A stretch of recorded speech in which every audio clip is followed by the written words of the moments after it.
पुराने घर से निकलता है ना, कभी आपने भी अपना घर चेंज किया होगा तो आपको पता है कि जो पुराना घर अपना पहला घर होता है उसकी याद आपको पल पल। कंपनी के जितने भी शेयर है ना आपको गिरावट के तौर पर मिल रहे हैं, लेकिन ज़्यादा जो हमारा दिल लगा हुआ वो विप्रो कंपनी से लगा हुआ है। इस मार्केट से पैसा भी नहीं कमा सकते। अगर सबके सब पैसा कमाएंगे तो फिर उनको प्रॉफिट कैसा होगा? जो बेच के निकलेंगे तो उनको तो प्रॉफिट तभी। सर डिविडेंड वाले शेयरों में भी एंट्री करते हैं तो उसका शेयर प्राइस भी नीचे की तरफ जाता है। बढ़िया सा पैसे चाहिए और आराम से पैसे चाहिए, बिल्कुल भी दिमाग को टेंशन ना देकर पैसा शेयर मार्केट से भी कमाया जा सकता है।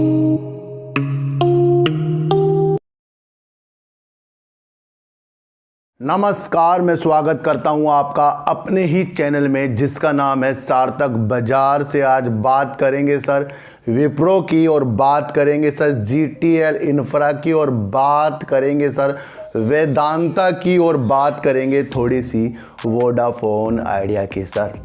और आज मैं आपको पेनी स्टॉक से या शेयर मार्केट में किस तरीके से हमें अपने विचार और अपने को रखना चाहिए उसके बारे में आज हम बात करेंगे सर।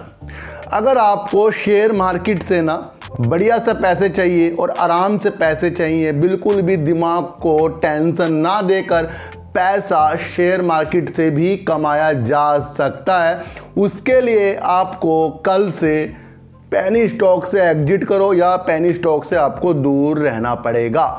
क्योंकि कभी कभी मैं देखता हूं कि हर लोग ना पेनी स्टॉक को इस तरह से मान लेते हैं कि भाई इसके अंदर तो हम डूब ही रहे हैं। लेकिन कभी कभी आपने देखा कि आप कोई तो विप्रो में भी डूब रहा है, टीसीएस में भी डूब रहा है, रिलायंस में भी डूब रहा है, तो डूब तो सब में रहे हैं। लेकिन अगर आपको आसानी से पैसा कमाना है तो फिर उन कंपनियों की तलाश कीजिए जो समय समय पर डिविडेंड देती रहती हो। क्योंकि डिविडेंड आना शुरू हो गया है और मुझे भी DCB bank, PNB, Maharashtra bank, Tata power और अदर से डिविडेंड आ रहा है, वो सीधा अकाउंट में आता है। तो वो एक आसान तरीका हो गया कि आपको डिविडेंड वाले शेयरों में एंट्री करनी चाहिए। अब लोग कहेंगे कि सर डिविडेंड वाले शेयरों में भी एंट्री करते हैं तो उसका शेयर प्राइस भी नीचे की तरफ जाता है। लेकिन सर शेयर प्राइस ही तो नीचे की तरफ जा रहा है। जितने आपने 1000 शेयर खरीदे हैं वो शेयर तो नीचे की तरफ नहीं जा रहे हैं, शेयर प्राइस जा रहा है। शेयर तो उतने ही रहेंगे जितने आपने खरीदे हैं, तो उस हिसाब से आपको डिविडेंड आगे जाके मिलता है।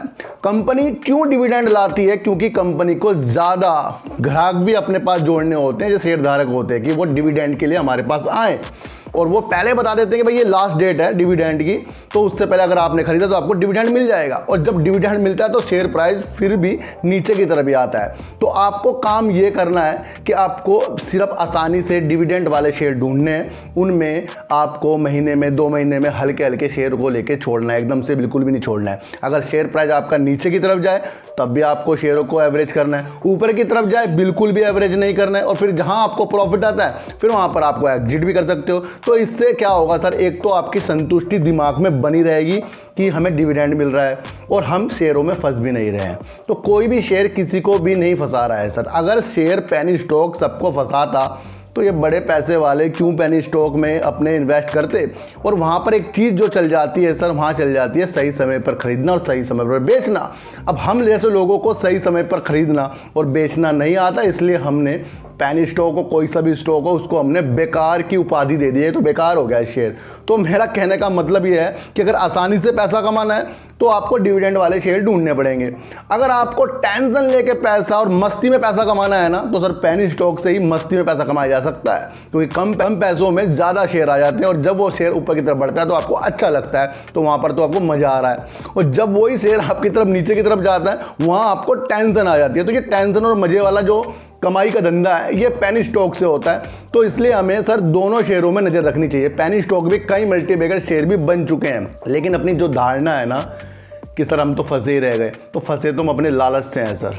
आपको प्रॉफिट दिखा, हम बाहर नहीं निकले, ऑपरेटर तो बाहर निकल जाते हैं। तो आसानी से अगर पैसा कमाना है तो डिविडेंड, अगर मस्ती में और टेंशन में पैसा कमाना है पेनी स्टॉक, तो आपको दोनों चूज करने पड़ेंगे, आपको किस तरीके से पैसा कमाना है। सबके सब इस मार्केट से पैसा भी नहीं कमा सकते। अगर सबके सब पैसा कमाएंगे तो फिर उनको प्रॉफिट कैसा होगा जो बेच के निकलेंगे, तो उनको तो प्रॉफिट तभी होता है जब हम फंसेंगे।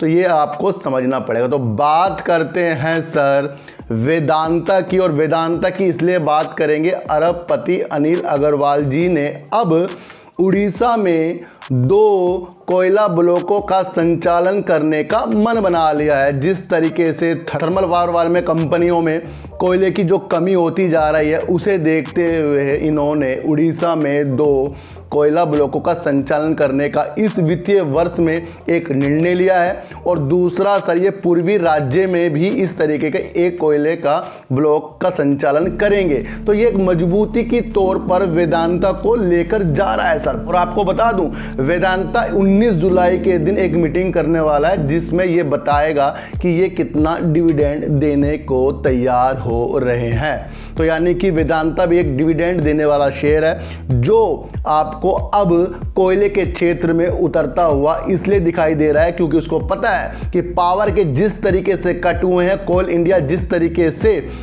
आयात करने के लिए बोलियां बुलवा रहा है, और हर जगह आपको कोयले की वजह से शेयरों में कट लगते हुए जो दिखाए गए हैं, मतलब गिरावट के, तो वो सारी की सारी आपूर्ति करने के लिए वेदांता इस फील्ड में उतर गया है। आपको पता है सर, गैस और तेल में अच्छी कंपनी वेदांता कोयला, चांदी, स्टील और अदर देशों में भी इस तरीके का यह बिजनेस करती है। और आपको एक सुनकर आश्चर्य और होगा, इसको सरकार से अनुमति भी मिल गई है सेमीकंडक्टर का निर्माण करने के लिए। तो ये इंडिया में एक अपना सेमीकंडक्टर का मैन्युफैक्चरिंग करने वाले हैं। जिस तरीके से मोदी जी का एक सपना है कि वो सेमीकंडक्टर के वजह से पूरे विश्व में छाने के लिए इंडिया तैयार हो रहा है, तो उन्होंने इसके अंदर अच्छी दिशाएं देखी हैं। उसके अंदर वेदांता अपना एक मैन्युफैक्चरिंग प्लांट इंडिया में खोलेगा सर। और सेमीकंडक्टर की वजह से जिस तरीके से वाहनों की बिक्री में थोड़ा सा अंकुश आ गया था, तो उसको भी पूरा करने के लिए जिस तरीके से इंडिया अब सेमीकंडक्टर चिप के निर्माण में लगा हुआ है, इसे देखते हुए हमें वेदांता का एक नया रूप नजर आ रहा है। वो आ रहा है सर एक तो सर सेमीकंडक्टर के क्षेत्र में, और ये सरकार के साथ का सहयोग से ही इस काम को पूरा करेगा। और आपको ये भी पता है कि वेदांता ने अभी LIC से बॉन्ड के माध्यम से भी पैसा राइज करने का भी एक प्लानिंग कर रखी है। तो आपको सारी की सारी सुविधा वेदांता में इसलिए देख लेनी चाहिए क्योंकि ये कोयले का अपना संचालन करने वाला है, सेमीकंडक्टर में कूद रहा है, डिविडेंड कंपनी देती है, बेस्ट कंपनी है। आपको एक अच्छा शेयर मिलता हुआ नजर आ रहा है जो आपको आसान तरीके से पैसा कमाने का एक सुझाव दे रहा है। बात करते हैं सर वोडाफोन आइडिया की। वोडाफोन आइडिया पिछले 2 वर्षों से 20,000 करोड़ से 25,000 करोड़ रुपए का धन जुटाने का भारी विदेशी निवेशकों से प्लानिंग कर रहा है, लेकिन किसी ने भी वोडाफोन आइडिया में इस सिचुएशन में इंटरेस्ट नहीं लिया है। किसी भी कोई भी निवेशक ऐसा नहीं मिला है जो 20 से 25,000 करोड़ रुपए वोडाफोन आइडिया को दे सके। अभी हाल ही में इन्होंने 436 करोड़ रुपए का भी एक इक्विटी के माध्यम से फंड रेज करा है, उसकी अनुमति शेयरधारकों ने दे दी है। लेकिन 20,000 जो 25,000 है, जो ज़्यादा फंड है, उसके लिए इन्हें निवेशक नहीं मिल रहे हैं। और आपको पता भी होगा सर, रविंद्र ठक्कर जी ने कहा था जब तक कि सरकार स्टेक नहीं लेगी बाहर से निवेशक आना संभव नहीं हो पाएगा। तो मुख्य कारण वही है कि इसको ज़्यादा पैसा चाहिए, 20,000 से 25,000 करोड़। तो यानी कि हमें जो महसूस होता जा रहा है कि ये रिजल्ट में भी हमें गिरावट के आसार दिखा सकता है। बस ये इसके पंख तभी लगेंगे या तो कोई इसके कंपनी इसके ऊपर हाथ डाले, या इसको ज़्यादा फंड मिल जाए, और या इसको ज़्यादा अपना 5G का नेटवर्क बढ़ाने के लिए ज़्यादा सुविधा मिले। तो अभी तो हाल ही इसके बीच में तेज़ी और फिर गिरावट के आसार इसके अंदर वोडाफोन आइडिया में मुझे नज़र आ रहे हैं, क्योंकि मैंने आपको बताया था कि जब तक के कोई भी कंपनी कमज़ोर नहीं होती तो दूसरा व्यक्ति उसके ऊपर हाथ नहीं रखता। तो फिलहाल तो इसके अंदर निगेटिव ही न्यूज़ें आ रही हैं, लेकिन फिर भी इसकी उम्मीद हमें 15 से 19 रुपये हमने इसके अंदर लगा रखी है, वो हमें जल्दी से जल्दी देखने को मिल भी सकती है। तो बात करते हैं सर IT कंपनी की, और आपको मैं एक चीज़ बता दूं कि IT कंपनी के जितने भी शेयर है ना, आपको गिरावट के तौर पर मिल रहे हैं, लेकिन ज़्यादा जो हमारा दिल लगा हुआ वो विप्रो कंपनी से लगा हुआ है। 393 रुपये करीब का शेयर आ गया है। जिन्होंने 450-500 में शेयरों को ले रखा होगा, उन्होंने इस कंपनी को ज़्यादा अच्छे तरीके से देखने की वजह तरीके से ले रखा है। और ये जो उनके अंदर भावना है ये बिल्कुल सही है, क्योंकि ये शेयर ही अपने आप में एक ऐसा शेयर है जो शेयरधारकों को कभी नुकसान नहीं होने देगा अगर आपने इसको लंबे समय के लिए शेयरों को रखा हुआ है।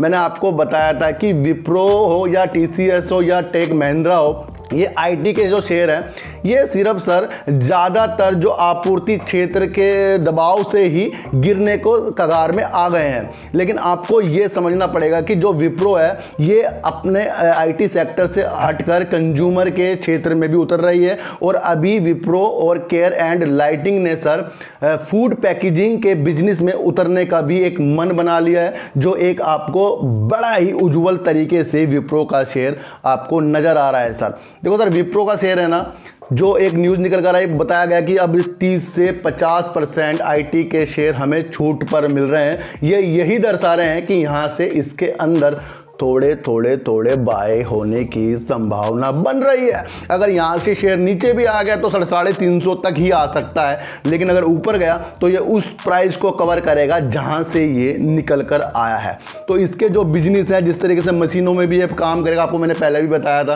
कि ये जो मेडिसिन के क्षेत्र की मशीनें होती हैं उसके अंदर भी एक प्लांट की तैयारी में लग रहा है। और आपको अब ये फूड पैकेजिंग जो बिजनेस है उसके अंदर भी ये शेयर निकलता हुआ नज़र आ रहा है। तो गिरावट तो सर सारे आईटी के शेयरों में हो रही है, बिल्कुल ही आपको इससे दिल नहीं तोड़ना है, क्योंकि ये अपने आप में बहुत ही अच्छा शेयर है। सर देखो सर, मैंने आपको फिर कहा था, पहले भी कहा था कि शेयर जितना भी अच्छा हो फंसा सबको देता है। शेयर जितना भी अच्छा हो फंसा सबको देता है। विप्रो में भी सब फंस ही रहे हैं, लेकिन जो धैर्य से इसके अंदर बैठेगा वही तो प्रॉफिट लेगा। सर अब एक ये तो है नहीं कि सर 100 का शेयर है 200 300 500 में जा रहा है, वो बाद में 100 रुपये में टच करने भी तो आ सकता है कि पुराने घर को देखने के लिए। जो पुराने घर से निकलता है ना, कभी आपने भी अपना घर चेंज किया होगा तो आपको पता है कि जो पुराना घर अपना पहला घर होता है उसकी याद आपको पल पल तो आती रहती होगी। और आप कई बार अपने घर के चक्कर भी लगाकर आ जाते हो कि भाई हाँ मैं पहले रहता था, भले वहाँ से आपको अंदर घर ना घुसाए कोई। इसी तरह स्कूल है, जब जहाँ स्कूल से आप कॉलेज से पढ़ते हो, एक बार तो आप उस कॉलेज से बाहर निकलोगे ना, आप मन में आएगा आपके, यार यहाँ तो मैं पढ़ा था, यहाँ मैं बैठता था, इस सीट पे बैठता था, यहाँ पर कैंटीन थी, यहाँ पर ये था, यहाँ मेरे दोस्त थे। तो ये जहन में जो चीज़ें आ जाती हैं ये पुरानी चीज़ें होती हैं, वहाँ पर हम दोबारा रिपीट करते हैं। तो शेयर का भी वही काम है, वो दोबारा उस प्राइस पे ज़रूर आता है जहाँ से वो निकल कर गया था, लेकिन उसको आपको समझना है वो दोबारा से फिर अपनी ऊंचाइयों से अपने को हासिल करने के लिए ऊपर ज़रूर जाता है। तो विप्रो भी बेस्ट है सर, वेदांता भी यहाँ पर बेस्ट होता हुआ दिखाई दे रहा है। तो बात करते हैं सर जीटीएल इंफ्रा की। और जीटीएल इंफ्रा की सर मैंने सर कल भी एक वीडियो बनाई है अपने दूसरे चैनल में, जिसमें मैंने बताया है जो ये तेजी है, जिस तरीके से मुझे मैसेज भी आ रहे हैं सर जीटीएल इंफ्रा में क्या अब ये 2 5 7 रुपये में जाएगा। तो सर मैं आपको बता दूं, जब ये 2 रुपये से ऊपर की तरफ जाए ना तो तब हमें इसके अंदर अपनी उम्मीदों को जगाना चाहिए, क्योंकि ये वहीं से निकल कर आया है। अब ये भले आपको 180 90 तक पहुँचे पैसे तक, तो ये तो सर ये पहले भी कर चुका है इतनी तेज़। तो जब इसका रिजल्ट आने वाला है ना Q1 का, शायद ये इस चीज़ के लिए आपको तेज़ी दिखा रहा होगा, या फिर इसके अंदर कहीं ना कहीं अंदरूनी चीज़ ऐसी है जिस तरीके से ये टावर में काम कर रहा है। सर देखो सर कि इसके टावर चारों तरफ हैं, और पिछले महीने भी एक न्यूज़ निकल कर आई थी, इसके 600 टावर मिस हो गए थे, गायब हो गए थे, चोरी हो गए थे। तो यानी कि इसके पास टावर है लेकिन उसके अंदर वो अच्छा वर्क नहीं हो रहा है, जिस वजह से इस शेयर को हम और अच्छी बुलंदियों पर देख सकते हैं। लेकिन आपको सिर्फ एक ही जो ख्यालात आ रहे हैं वो है सर अडानी जी की एंट्री के वजह से इस शेयर में कुछ हो सकता है। वो इसलिए भी हो सकता है कि सर रातों रात तो अडानी जी टावर लगाएंगे नहीं, और वही कंपनी को वो हायर कर सकते हैं जो पहले से ही इस क्षेत्र पे हो और वो अपना बिजनेस भी अच्छा ना कर रहा हो। तो उस पर हाथ जब अमीर आदमी का पड़ जाता है तो कहीं ना कहीं वो आगे की तरफ चला जाता है। फिर भी एक संभावना है, इसको हम 70% नहीं मान रहे हैं, 30% मानकर चल रहे हैं। जब हम किसी अच्छी चीज़ को जो होने वाली हो उसमें कुछ परसेंटेज अपनी लगा देते हैं तो वो हमें ये दर्शाता है कि अगर वो चीज़ हो गई तो कहीं ना कहीं हमें प्रॉफिट होने वाला है। फिर भी इस शेयर में हमें कम से कम पैसा लगाना चाहिए, क्योंकि अगर हम 20,000 लगा रहे हैं तो हमारे से बड़े बड़े इस शेयर में 1 से 2 लाख रुपए लगा रहे हैं। आपको ये भी समझना चाहिए कि हमने अगर 1,000 शेयर लिए ना तो दूसरों के पास 1-1 लाख शेयर भी हैं इसके। तो जब तक के रिटेलर पड़े रहेंगे तो ये तो मार्केट है नहीं कि रिटेलर को प्रॉफिट एकदम से देगा। तो आपको जीटीएल इन्फ्रा को सिर्फ इसलिए फिलहाल अभी देखना चाहिए कि इसका रिजल्ट जो आने वाला है इसकी वजह से ये आपको फंसाने के लिए तैयार भी हो रहा है, ये भी आपको ध्यान में लेकर चलना पड़ेगा। तो सारी की सारी परिस्थितियों को आपको ये देखना है कि पेनी स्टॉक हो या आपका अच्छा स्टॉक हो, बस उसके अंदर अगर काम करने के तरीके हमें आ जाएं और डिविडेंड को देखकर हम शेयरों में अपनी एंट्री करें, वो आसान तरीका हमारा हो जाता है। अगर पेनी स्टॉक से अगर मस्ती और टेंशन में पैसा कमाया जा सके तो वो भी अच्छी है, क्योंकि बड़े लोग भी उसके अंदर एंट्री करते हैं। अब जो लोग फंस जाते हैं तो वो तो हर चीज़ को सर बेकार ही बताएंगे, जो लोग फंस जाएंगे वो हर चीज़ को बेकार ही बताएंगे। तो यही एक मकसद है कि वेदांता भी आपको कोयले के क्षेत्र में उतरता हुआ दिखाई दे रहा है और सेमीकंडक्टर में इंडिया में अपना एक मैन्युफैक्चरिंग प्लांट खोल रहा है। और वोडाफोन आइडिया को जहां उम्मीद फंड की थी 20,000 से 25,000 करोड़ की, उसमें कोई भी निवेशक इंटरेस्ट अभी फ़िलहाल के तौर पर नहीं ले रहा है। तो सारी परिस्थितियों को जान लीजिए और मेरे चैनल में आकर सर थोड़ी सी नॉलेज का प्रवाह अच्छा कर लीजिए, क्योंकि इस चैनल पे कभी भी आपको गुमराह करने वाली चीज़ें नहीं बताई जाएगी। तो सर चीटी को हटा दीजिए, गाय को रोटी दीजिए और अपने बच्चों को ज़्यादा से ज़्यादा प्यार कीजिए, क्योंकि बच्चे ही आपकी मासूमियत से किस्मत पलटेंगे। तो फिर मिलेंगे आपसे नए वीडियो के साथ, जब तक के लिए नमस्कार।